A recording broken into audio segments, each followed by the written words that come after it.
राज्यात कांद्याचा मुद्दा पुन्हा पेटण्याची शक्यता आहे। अफगाणिस्तानातून 200 टन कांद्याची आयात करण्यात आली आहे।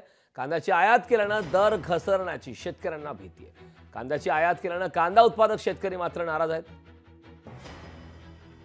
काही गरज नाही खरं म्हणजे अफगाणिस्तानमधून कांदा मागवण्याची।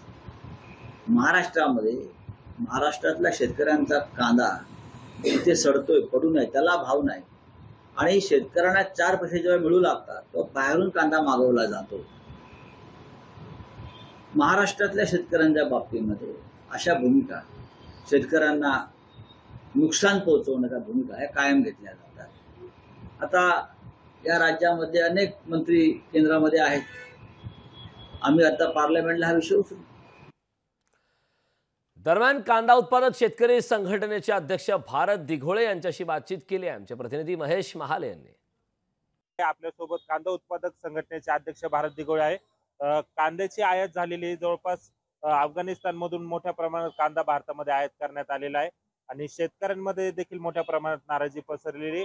या पार्श्वभूमीवर आपली भूमिका काय असणार आहे?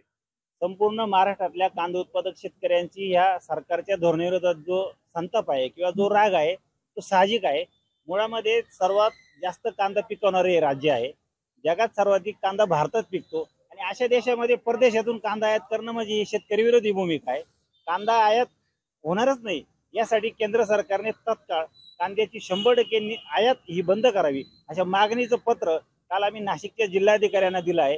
त्यांच्या मार्फत आम्ही केंद्र सरकारला ही मागणी केली आहे, कुठल्याही प्रकारे कांद्याची आयात करू नका।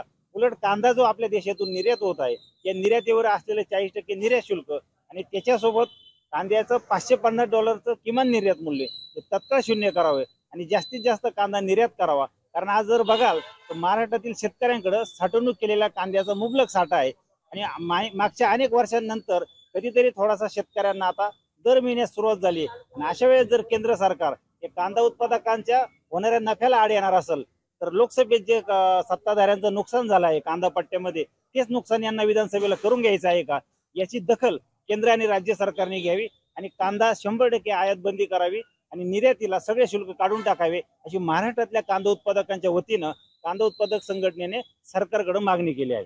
महेश महाले, लोकशाही मराठी, नाशिक। लोकशाही मराठी ऐका, पहा, जागरूक रहा।